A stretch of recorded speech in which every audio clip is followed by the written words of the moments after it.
cover user stories in this short video, starting from what they are, through to how can we create an effective user story by following a basic structure. I believe that most people heard about user stories in the context of Agile Scrum, and it is where most of the times we will hear about them. But actually we can use them whenever we want to describe a piece of work to do. Let me give you a brief note about Agile Scrum and user stories. If we check the Scrum guide, we can see that it does not mention user stories, but instead for the product backlog, which is a kind of repository of things that has to be done for a product or a service. In this product backlog, we can include any kind of items there. It is not specific about what, and the Scrum guide calls these elements backlog items. So we can use user stories for the product backlog, the same as we can also use any other type of item. So then, what is a user story? Basically, a user story describes a unit of work or solution that needs to be implemented or needs to be done. And this description is expressed from the point of view of the user or the point of view of the thing that this solution is going to be done for. There is no specific format or requirements to follow when writing user stories. However, most of the times we will see the following format that includes 3 points. They are as a, I want to, and so that. Let's go through each of these 3 points. The first statement, as a, includes who or what we're building or providing a solution for. Ideally, we should include what is called persona here. Defining a persona, it's a whole topic that could be covered in another video. In the I want to part, we describe the what of a user story. We need to describe here the goal of what we want to achieve with the development of this story. Basically, what is this story for? And the last part is the so that section. Here we include the rationale, the reasons why we need this solution for this persona or customer. We explain the benefit of what we are trying to achieve. Just to make it easier to read, for practical purpose, I usually use a simplified version of this, but it depends on each individual person. Sometimes I write the user story in the form of who, semicolon, and then describe the persona, what, semicolon, and then the goal to achieve, and why, semicolon, and then the rationale for this user story.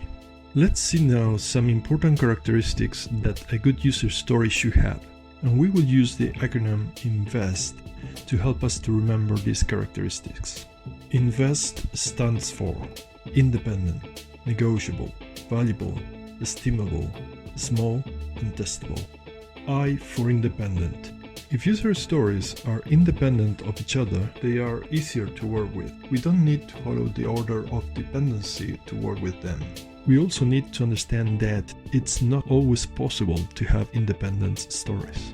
And for negotiable. The user stories are not explicit contracts. They describe the what and why we need to provide a solution. And they may change, especially when you review them with the interested parties.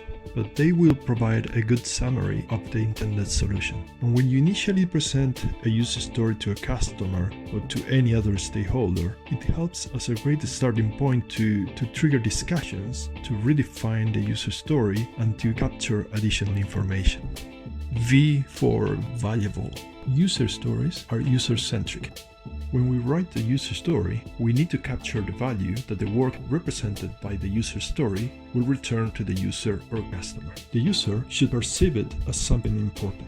And the value returned by the user story is also important from the perspective of the development team. And this is because it provides a positive psychological aspect by understanding that they are working on something that will return value to the user. And this point, to be valuable, is relevant at the time we prioritize the stories.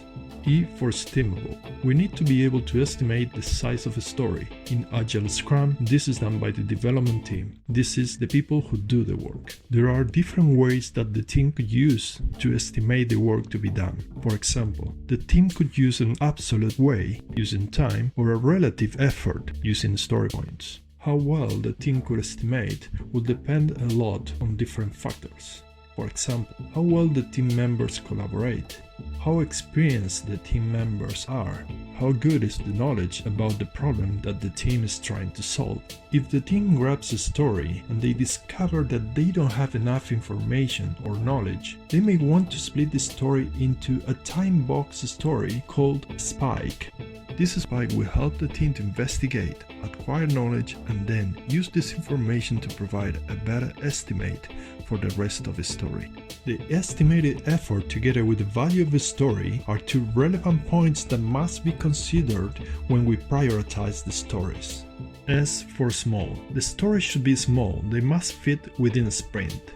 There are a few reasons for having small user stories. One is that small pieces of work are easier to estimate than larger ones. Another point is that by working on small stories rather than a large one, you are reducing the risk of finishing a large story that may have errors in it. Then by splitting the work of that large story, you are also splitting the risk of having problems, and then, if you have some, you could address them independently.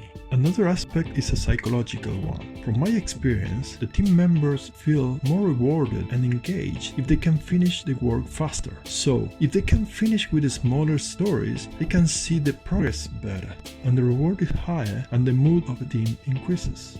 And the last one is the T for testable. In the same way as any other type of requirement, we have to verify that the work we deliver is the work that we said we were going to deliver. We want to make sure that we build the right thing and without errors that will cause problems in the future. And to help us to define the work and test the outcome, we can include a couple of additional parts in the definition of a user story, such as the acceptance criteria and the definition of done. These points will help us to make sure that we'll deliver the right work and in the right way. The acceptance criteria are a list of requirements, generally at user or system level. You can include different types of requirements. However, the most common type is a list of conditions in textual format. But you could also include diagrams describing the process together with some additional text.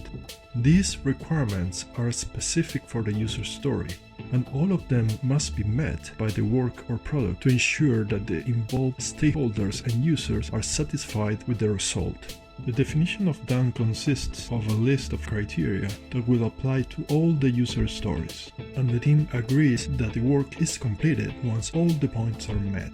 The list usually includes points like actions that has to be done, such as different type of testing to include some documentation or peer code review. But it also may include non-functional requirements to make sure that the quality aspects are well covered.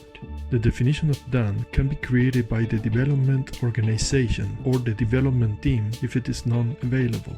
In Agile Scrum, the definition of done can be reviewed and adapted by the development team during the retrospective event.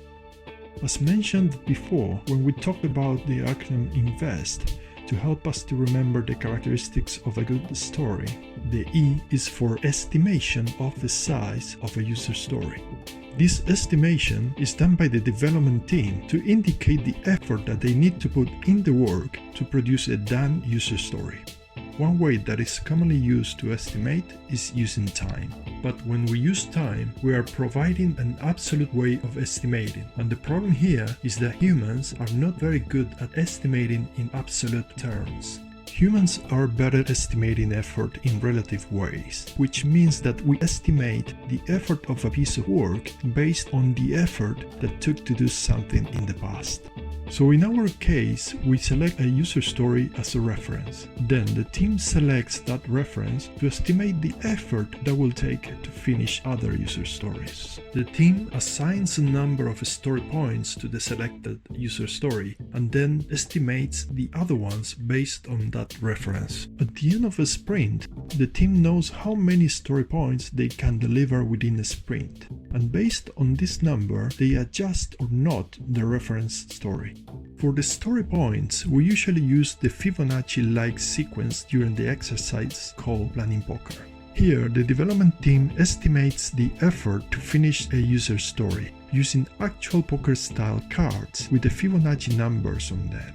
The way that this sequence is created helps to contain the degree of uncertainty that estimations could have. There are other ways that can be used to estimate, such as the called t-shirt sizing, where the development team assigns small, medium or large labels to indicate the complexity of the work. Wrapping up, these are the points we covered in this video. Core user story statements, main characteristics of a user story, acceptance criteria, definition of done, and estimation. We can extend this topic further. We can cover aspects such as user story splitting, epics, user story value, and provide some examples. But with these few points that we covered here, you have a good practical overview of how to create an effective user story. And remember that one of the key points is to adapt the format and the content of a user story to fit your needs. Because what works really well for some teams might not work that well for other ones. And you can always ask for feedback from the users of your user stories and improve and adapt them to the actual needs of your particular situation. Thanks for watching. I hope you find it very useful and see you in the next video.